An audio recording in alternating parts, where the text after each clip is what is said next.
lagi bersama saya Johan di Juna Trading ID. Jadi pada kesempatan video kali ini kita akan membahas kembali mengenai pergerakan dari si XAUUSD atau si gold ini sendiri. Nah, sebelumnya mohon maaf untuk kemarin saya belum sempat untuk upload karena memang ada kegiatan lain ya di luar trading. Jadi untuk hari ini saya akan upload kembali ya untuk si gold ini, dan juga nanti saya akan upload juga untuk si GBP USD dan juga Euro USD. Oke, jadi sekarang kalau kita lihat memang kalau untuk mapping si gold ini sendiri itu tidak ada perubahan ya, sama seperti yang saya share di channel Telegram ya. Kalau kita lihat di sini, oke, ini yang saya share di channel Telegram ya. Ini jadi pada saat saya kemarin ya tanggal 25 Juli ya, atau hari Selasa itu kan saya tidak upload ya. Jadi saya tetap share di sini untuk briefingnya ya. Kemudian sini ada saya jelaskan juga untuk trend minor, downtrend, majornya uptrend gitu, COT, OI support sama resisten ya, segala macam di sini. Terus kita juga ada update mengenai OI data ya kan, terus ini COT, dan ini ada mengenai news gitu. Nah, ngomong-ngomong mengenai news ya, untuk hari ini itu kita ada news mengenai new home sales ya, ada new home sales kalau kita perhatikan di sini. Oke, di sini new home sales. Kemudian kita juga nih, kalau kalian yang main oil ya, ini ada oils, kemudian sini ada boarding permits juga gitu. Jadi ada, kalau untuk yang di luar oil ya, ada dua news yang memang harus kita perhatiin. Yang pertama itu mengenai boarding permits, kemudian yang kedua itu mengenai new home sales gitu. Nah, lalu untuk kita semua yang perlu kita lihat juga yaitu di next day-nya ya. Kalau kita perhatikan untuk next day-nya itu ada FOMC statement hari ini gitu. Nah, ini nih big player-nya dia tuh ya. Terus ada interest rate juga, gede nih spidolnya. Nah, ini ya. Nah, ini ada FOMC press conference juga. Nah, ini tiga ini itu akan sangat memiliki atau membuat pasar ini tuh memiliki tingkat volatilitas harga yang tinggi gitu. Karena ini juga menentukan suku bunga, dan kalau kita perhatikan pun ya, suku bunga di sini tuh kenaikannya sekitar 0,25 basis point atau 0,25 BPS ya. Yang tadi ya 5,25 ya, sekarang naik jadi 5,50. Nah, ini sebenarnya bisa memberikan efek yang apa? Efek yang positif untuk si DXY gitu. Memberikan efek positif nih untuk si DXY, yang artinya nanti dia bisa nge-push si gold ini sendiri itu adalah minus gitu, artinya gold itu turun karena kan basis point nambah ya. Kalau basis point nambah berarti otomatis DXY naik ya kan, USD nya. Oke, nggak bisa pakai ini. Oke, bentar, kita coba lagi pakai ini. Nah, USD ya, USD naik, goldnya turun ya kan gitu, karena di sini ada penambahan 0,5 basis point. Kemudian kalau kita lihat lagi ya, untuk si hari ini pun ya, yang sebelum FOMC ya, kalau kita lihat boarding permits ya, di sini juga hasilnya kurang bagus ya, karena dari previousnya itu sekitar 1,496 itu turun ke 1,440 gitu kan forecastnya dia. Artinya kan ini kalau kita lihat juga minus ya untuk si DXY ya, ini minus untuk DXY. Kemudian kalau kita lihat lagi dari new home sales ya, ini kan tadi boarding permits.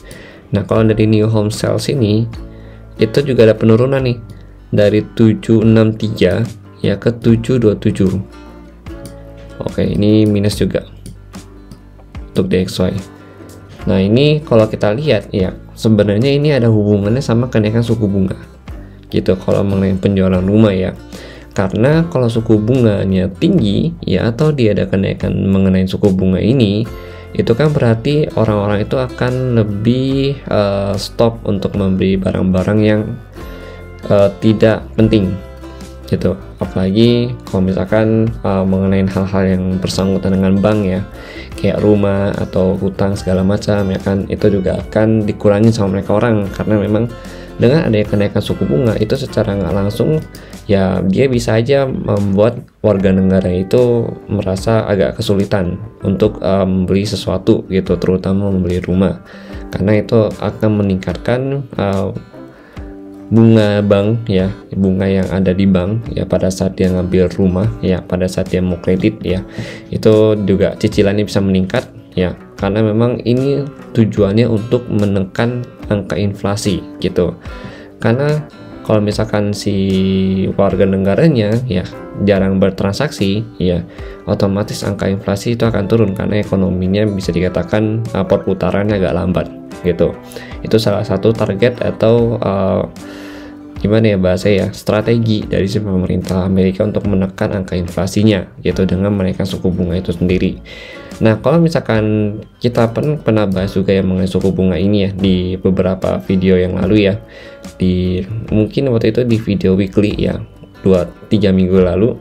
Nah, ini kan memang kenaikannya juga kalau kita perhatikan bisa sekitar 2 kali lagi untuk tahun ini gitu sampai akhir tahun nanti. Ini kan udah dia naikin 1 kali lagi nih, berarti kan jatah dia untuk naikin suku bunga itu sekitar 1 kali lagi gitu ya. Itu berarti kemungkinan di bulan Oktober ataupun Desember itu dinaikinnya. Berarti nanti finalnya ini kan dia naik nih dari 25 ya ke 50. Oke, berarti nanti final itu di 75 gitu, karena kan 1 kali lagi. Soalnya untuk hari ini ya dari bulan Juli sampai Desember itu udah punya 2 kali jatah kenaikan suku bunga gitu. Dan untuk yang bulan Juli ini dinaikin jadi 5.25 ke 5.50 gitu. Berarti untuk bulan Agustus itu kemungkinan besar dia belum akan naikin lagi, artinya akan stagnan di 5.50 gitu. Oke, kemudian kalau kita lihat ya untuk hari ini, kalau kita lihat dari si DXY nya itu DXY juga sudah berada di puncaknya sih. Kalau kita lihat ya, puncak dari retracement itu sendiri dia itu di 61.8 sampai 50 gitu, yaitu di 101.58 sampai 102 ya. Kalau kita ini DXY udah sampai di puncaknya atau maksimal retracement dia dari angka 103.57 sampai 199.6 gitu. Ini kalau misalkan hasil newsnya ini kan ada hasil news mengenai home sales juga ya. Kalau kita lihat ya ada home sales sama building permits ini kan kurang begitu bagus untuk si DXY. Nah, ini nantinya itu bisa menekan si DXY agak turun ya. Kemungkinan besar sih penurunnya nggak akan jauh ya, paling dia turun itu kalau kita lihat di sini ada supportnya. Sini ini ada supportnya itu sekitar di angka 101 sampai 100.83 ya, paling dia turun sampai sini terus habis itu dilanjut naik lagi gitu. Kenapa begitu? Karena kalau kita perhatikan dari yang ada saat ini ya, kalau kita lihat dari yang ada saat ini itu dia kemungkinan besar akan nunggu suku bunga gitu, interest rate. Jadi pada saat pergerakan news yang building permit sama yang new home sales tentang penjualan rumah ya, penjualan rumah baru ya kalau ini ya, kalau kecuali kalau misalkan home sales itu berarti penjualan rumah dari pihak kedua, kalau ini berarti baru dan dari developer gitu. Nah, ini berarti kurang lebih nanti dia penurunannya nggak akan jauh gitu ya. Kalau saya lihat sih memang penurunannya nggak akan jauh ya, paling mentok pun ya di 101 sampai 100.83 atau worst case ya dia balik lagi ke Fibo 23.6 ini, yaitu di angka 100.53 worst case di sini. Karena memang kalau kita lihat mengenai suku bunga ini sangat memberikan nilai yang cukup positif ya, dampak yang positif untuk si DXY itu sendiri gitu ya, hanya untuk sementara tuh. Soalnya memang kalau untuk kenaikan suku bunga di tahun depan pun itu sepertinya agak berat gitu, karena si DXY naik pun ya dia harus nutup si gap yang ada di sini. Jadi dia masih menutup gap nih, yang dia ciptakan pada tanggal 12 Juli kemarin gitu, itu di 101.6 ya sampai 101.60 sampai 101.66 gitu. Itu gapnya kecil sih, maksudnya cuma sekitar 6 pip gitu untuk gapnya, tapi ini memang harus tutup untuk si DXY ini sendiri gitu. Oke, Nah ini kalau kita lihat berarti untuk boarding permit hasilnya jelek. Nah ini bisa memberikan hasil yang positif untuk si gold ini sendiri gitu. Karena kalau untuk si gold ini sendiri juga masih bergerak di dalam range yang sama. Kalau kita lihat nih ya, satu range itu dia sideway. Kalau kita lihat ya, dari angka dengan resisten 1965.5 sampai 1967.5 itu ini resistennya dia. Nah kalau untuk supportnya itu di 1953 sampai 1955 ini supportnya dia. Nah kalau untuk yang 160 163 ini adalah area konsolidasi dia. Kenapa kita sebut sebagai area konsolidasi? Karena setiap dia berada di dalam range ini, kita perhatikan ya, harga itu cenderung sideway gitu. Setiap dia berada di range ini, dia cenderung sideway, yang artinya berarti ini adalah area konsolidasi dia. Penentuan dia mau lanjut naik ya, berarti dia harus bertahan di atas 1960.